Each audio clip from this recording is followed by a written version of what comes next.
Dia dulu cuma tukang bersih-bersih di toko orang. Dipanggil goblok karena nggak ngerti Excel.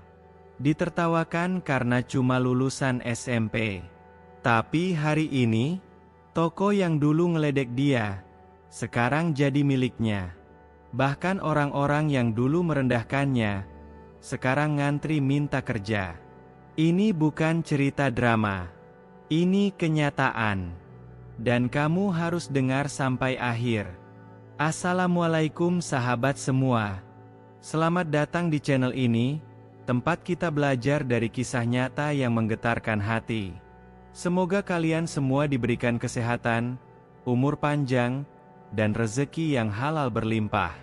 Kalau kamu sedang merasa rendah diri, merasa tidak dihargai karena pendidikanmu rendah, video ini untuk kamu. Klik tombol subscribe, bantu like dan share, dan tulis di komentar kota asalmu. Salam hangat dari kami di channel Inspirasi Hidup dari Jakarta. Roni terlahir di tengah kesederhanaan yang bahkan bisa dibilang pas-pasan. Lahir sebagai anak kedua dari 5 bersaudara di sebuah desa kecil di Brebes, ia tumbuh dalam lingkungan yang jauh dari kemewahan. Pagi-pagi sebelum ayam berkokok, ibunya sudah ke dapur menghangatkan nasi sisa semalam, sementara ayahnya menyusuri sawah dengan celana sobek dan cangkul tua di pundaknya. Hidup mereka hanya bergantung pada hasil tani sepetak lahan warisan kakek, yang kadang gagal panen saat musim hujan tak menentu. Bukan pemandangan asing saat anak-anak tetangga lain berangkat sekolah dengan sepatu bersih dan ransel baru, sementara Roni hanya bersandal jepit dan membawa tas lusuh yang diwariskan dari kakaknya. Meski demikian, ia tidak pernah mengeluh. Di sekolah, nilainya tidak buruk, tapi sering dipandang sebelah mata karena tidak ikut les seperti teman-temannya. Setiap pulang sekolah, bukan bermain atau menonton TV, melainkan membantu ibunya menjemur padi atau menjaga adik yang masih balita. Ketika duduk di bangku kelas 9, saat teman-temannya mulai membahas rencana melanjutkan SMA atau bahkan masuk pesantren ternama, Roni justru sibuk berpikir bagaimana caranya bisa membantu orang tua agar dapur tetap ngebul. Ia tahu, tak semua orang punya kesempatan yang sama dalam hidup. Maka saat akhirnya harus berhenti sekolah selepas SMP, ia menerimanya tanpa air mata, hanya dengan satu tekad dalam hati, jangan jadi beban. Keputusan merantau ke kota datang bukan karena ingin mengejar mimpi besar, tapi karena desakan hidup. Ia tahu tak banyak pilihan untuk pemuda desa sepertinya. Maka dengan uang pinjaman dari pamannya, ia naik bus ekonomi ke Jakarta, dengan harapan bisa bekerja sebagai apa saja. Di tengah kerasnya ibu kota, Roni akhirnya diterima bekerja sebagai petugas kebersihan di sebuah toko elektronik. Upahnya pas-pasan, cukup untuk bayar kos kecil dan makan seadanya. Tapi justru di sanalah kisahnya dimulai. Lingkungan kerja yang penuh tekanan membuatnya belajar bertahan. Meski sering jadi bahan lelucon karena tak paham istilah komputer, Roni tak pernah membalas. Ia simpan semuanya di hati, sambil terus bekerja dengan jujur dan tekun. Dunia mungkin merendahkannya, tapi ia tak pernah ikut-ikutan merendahkan diri sendiri. Rasa sakit itu memang tak terlihat, tapi terasa seperti batu yang ditaruh di dalam dada. Setiap kali rekan kerja menyindir, maklum, cuma SMP, atau tertawa ketika ia kebingungan mencari kode barang, batinnya bergetar. Tapi tak ada yang tahu bahwa setelah lelah bekerja seharian dan menyapu lantai toko hingga malam, Roni tidak langsung pulang ke kos. Ia menyisihkan sebagian kecil dari gajinya untuk membeli waktu di warnet kecil di ujung gang. Di sanalah, dengan headset murah dan monitor tabung, ia belajar sendiri hal-hal yang dulu terdengar asing di telinganya. Microsoft Excel, Google Spreadsheet, cara mencatat keuangan sederhana, bahkan dasar-dasar komputerisasi stok barang. Semuanya dilakukan tanpa guru. Tak ada siapapun yang membimbing. Hanya layar, tutorial berbahasa campur aduk, dan semangat yang tak pernah padam. Di saat orang lain memilih menghabiskan malam dengan bermain game atau menonton film, Roni sibuk mencatat ulang apa yang dilihatnya di video, menulis dengan pulpen biru di buku tipis yang ia beli dari warung dekat kos. Tak jarang, ia harus mengulang-ulang satu video hingga 5 kali karena tidak paham istilah bahasa Inggrisnya. Namun sedikit demi sedikit, pemahamannya mulai terbentuk. Ia tahu bagaimana cara menginput stok masuk, mengatur laporan harian, hingga mengenali pola belanja pelanggan dari catatan yang dulu dianggap tak penting. Waktu berjalan, dan usaha belajarnya mulai membuahkan hasil.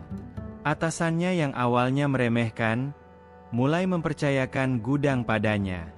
Dari hanya sebagai penyapu lantai, ia mulai diperbolehkan mencatat barang masuk dan keluar.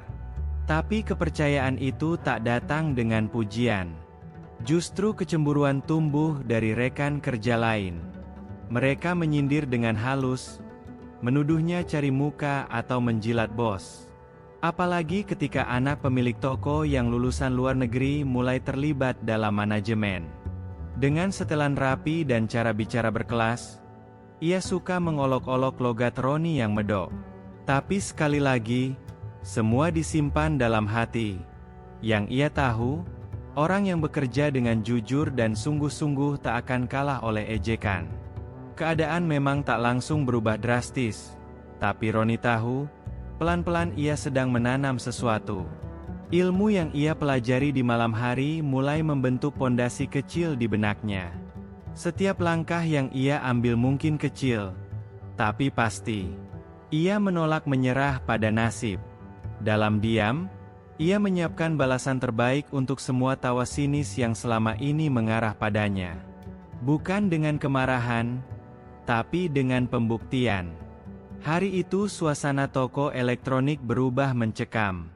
Pelanggan marah karena barang yang dipesan tak kunjung datang, stok di gudang berantakan, dan sistem komputer yang selama ini diandalkan tiba-tiba crash. Data hilang, catatan penjualan amburadul, dan tidak ada satupun karyawan yang bisa menjelaskan apa yang terjadi. Anak pemilik toko yang biasanya tampil percaya diri mulai gelisah. Beberapa staf yang dulunya suka menertawakan malah saling tuding, menyalahkan satu sama lain. Pemilik toko, pria paruh baya dengan wajah tegas, berjalan mondar-mandir dengan wajah kusut. Bisnis yang dibangunnya puluhan tahun kini di ujung tanduk. Semua mata menunggu keajaiban. Di tengah kepanikan itu, Roni mendekat perlahan. Di tangannya ada 3 buku tulis tebal yang lusuh. Dengan suara pelan, ia mengatakan bahwa semua catatan stok barang, transaksi harian, hingga pengeluaran toko selama 3 tahun terakhir telah ia arsipkan secara manual. Awalnya tidak ada yang percaya. Tapi ketika dibuka satu persatu, pemilik toko mulai terdiam. Roni menunjukkan catatan lengkap, dari nama supplier, harga beli, tanggal masuk barang, hingga nama pelanggan setia. Bahkan jumlah retur dan barang rusak tercatat rapi. Anak bos yang terbiasa menggunakan sistem digital tampak malu, tak bisa membantah. Bos besar, yang sebelumnya hanya melihat Roni sebagai petugas kebersihan yang lumayan rapi, kini duduk bersandar, menggelengkan kepala dalam keheranan. Tak disangka, justru dari tangan lelaki yang selama ini tak pernah dianggap penting, toko itu diselamatkan dari kebangkrutan. Namun pujian itu tidak datang sebagaimana mestinya. Roni tidak diangkat jadi kepala gudang, apalagi manajer. Ia justru diminta untuk tetap di balik layar, dan tetap melakukan pekerjaannya seperti biasa. Alasannya, karena lulusan SMP tidak pantas menduduki posisi penting, kata salah satu staf senior. Batin Roni remuk. Ia telah membuktikan kemampuannya, tapi kenyataannya, gelar tetap menjadi tembok tak kasat mata yang sulit ditembus. Ia tidak marah, tidak juga menangis. Hanya terdiam di depan kamar kos malam itu, memandangi buku-buku catatannya yang mulai menguning. Dalam hati, sebuah suara kecil tumbuh perlahan. Mungkin sudah saatnya memulai sesuatu yang benar-benar milik sendiri, bukan menjadi bayang-bayang dalam keberhasilan orang lain. Maka ia pun mengambil keputusan besar yang akan mengubah segalanya. Pulang ke kampung halaman dengan semangat baru dan tekad yang tak bisa dibeli oleh gelar apapun. Langkah meninggalkan kota bukanlah keputusan yang mudah. Setelah bertahun-tahun bekerja dan menahan rasa sakit batin, banyak yang mengira Roni akan bertahan di sana meski diperlakukan tak adil. Tapi tak seorang pun tahu, dalam diamnya selama ini, ia telah menyimpan semua ilmu yang perlahan dikumpulkan dari malam-malam panjang di warnet, dari catatan yang ia susun rapi setiap hari, dari kegagalan-kegagalan kecil yang membentuk pemahaman tentang manajemen barang, keuangan, dan cara melayani pelanggan. Maka ketika sampai kembali di kampung, ia tak lagi pulang sebagai anak petani yang dulu pergi dengan harapan kosong. Ia kembali dengan keyakinan bahwa masa depan bisa dibangun, meski dari titik yang paling kecil. Dengan modal tabungan seadanya, ia mulai membuka usaha kecil-kecilan di teras rumah orang tuanya. Awalnya hanya menjual alat elektronik bekas, seperti kipas angin, blender, atau radio rusak yang ia perbaiki sendiri. Ia juga memberanikan diri memposting barang-barangnya di media sosial dan marketplace. Tidak ada toko megah, hanya terpal biru dan meja kayu panjang. Tapi pelanggan mulai berdatangan. Warga desa kagum karena barang-barangnya murah tapi berkualitas. Lambat laun, namanya dikenal. Bahkan beberapa pelanggan dari kota datang karena membaca ulasan positif di internet. Dalam waktu 2 tahun, lapaknya berubah jadi toko kecil, lalu berkembang menjadi 3 cabang di kecamatan berbeda. Ironisnya, saat bisnisnya mulai menanjak, toko besar tempatnya dulu bekerja justru kolaps. Sistem mereka tak pernah dibenahi, dan kepercayaan pelanggan hilang setelah beberapa kali terjadi kesalahan pengiriman. Beberapa karyawan yang dulu pernah menertawakannya, kini menghubunginya, meminta pekerjaan. Bahkan, sang bos lama pernah datang ke rumahnya, kini sudah menjadi rumah besar 2 lantai bergaya minimalis. Ia datang dengan nada lembut, bukan untuk menagih dendam masa lalu, melainkan untuk menawarkan kerjasama. Namun dengan senyum tenang, Roni menolak secara halus. Bukan karena ingin membalas sakit hati, tapi karena ia sudah belajar untuk tidak kembali pada tempat yang tak bisa menghargai. Semua pencapaian itu bukan datang dalam semalam. Roni tahu betul rasa lelah, rasa ingin menyerah, bahkan keraguan dari keluarga sendiri. Tapi setiap hinaan di masa lalu dijadikannya pijakan. Ia tak pernah marah pada mereka yang dulu mengejek, justru bersyukur, karena dari merekalah muncul dorongan untuk membuktikan diri. Kini, ia berdiri bukan hanya sebagai pemilik toko, tapi sebagai simbol bahwa ketekunan bisa menembus batas ijazah, dan kerja keras bisa mengalahkan gengsi. Undangan itu datang dari sebuah acara talk show lokal yang rutin mengangkat kisah inspiratif dari daerah. Nama Roni direkomendasikan oleh salah satu pelanggan setianya yang kagum pada semangat dan keberhasilannya. Awalnya, ia ragu. Ia tak terbiasa bicara di depan banyak orang, apalagi di atas panggung. Tapi setelah diyakinkan, ia pun hadir dengan pakaian sederhana, kemeja polos dan celana kain bersih, tanpa jas, tanpa dasi. Di hadapannya, duduk ratusan pemuda dari berbagai latar belakang, sebagian besar mahasiswa dari kampus sekitar. Ada yang terlihat angkuh, ada yang penasaran, dan ada pula yang setengah meremehkan. Tapi suasana berubah saat Roni mulai bicara. Dengan suara tenang dan bahasa sederhana, ia menceritakan perjalanan hidupnya. Tentang bagaimana ia dulu tak mampu melanjutkan sekolah, tentang kerja keras di toko yang penuh cemoohan, dan tentang malam-malam panjang di warnet demi belajar Excel dan sistem stok. Ia tidak mengangkat dirinya sebagai pahlawan. Justru ia mengakui bahwa dirinya hanyalah orang biasa yang tak mau menyerah meski dianggap tak layak. Perlahan, wajah-wajah di hadapan panggung itu mulai berubah.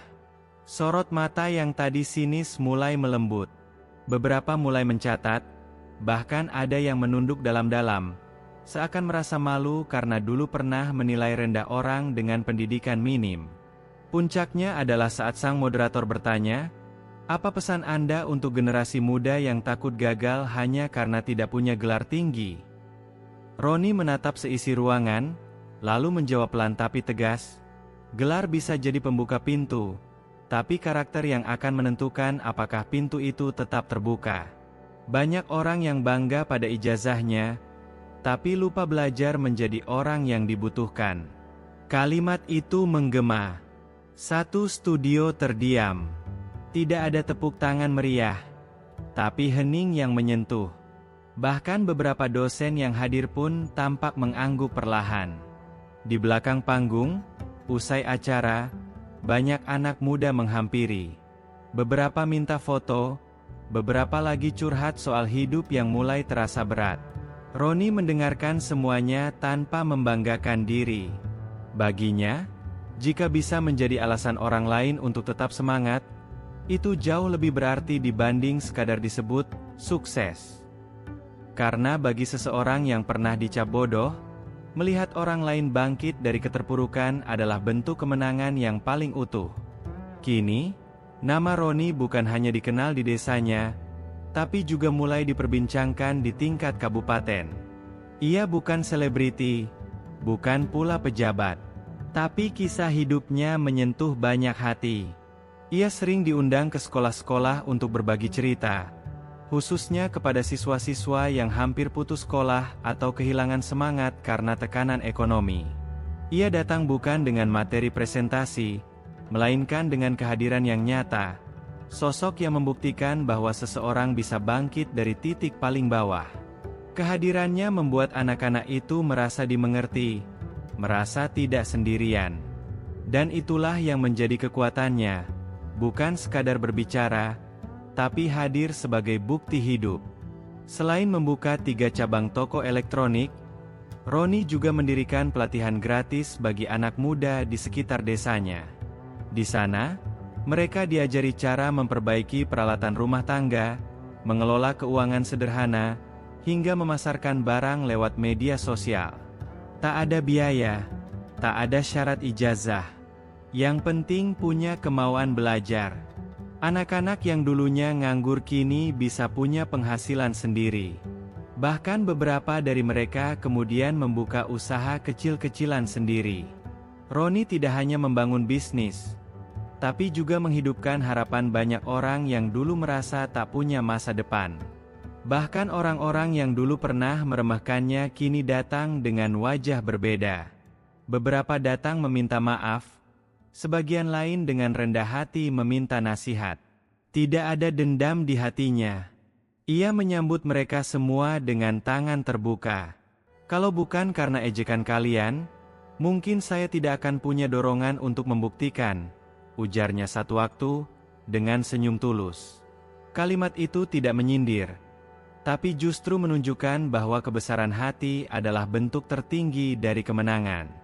Tak heran jika kemudian banyak yang menjulukinya bos sederhana, karena di balik kesuksesannya, ia tetap hidup bersahaja.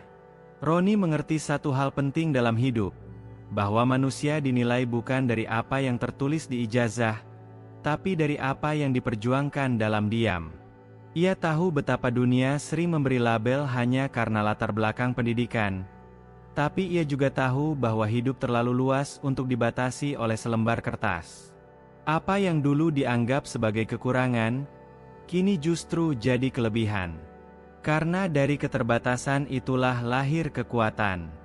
Dari luka itu tumbuh semangat, dan dari hinaan, tumbuh keberanian untuk membuktikan. Ia telah membalik takdir dengan caranya sendiri. Terima kasih sudah menonton hingga akhir.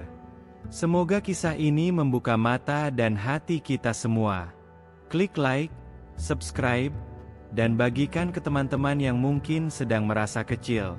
Tulis di kolom komentar dari kota mana kamu menonton dan semoga rezekimu diluaskan seperti Roni.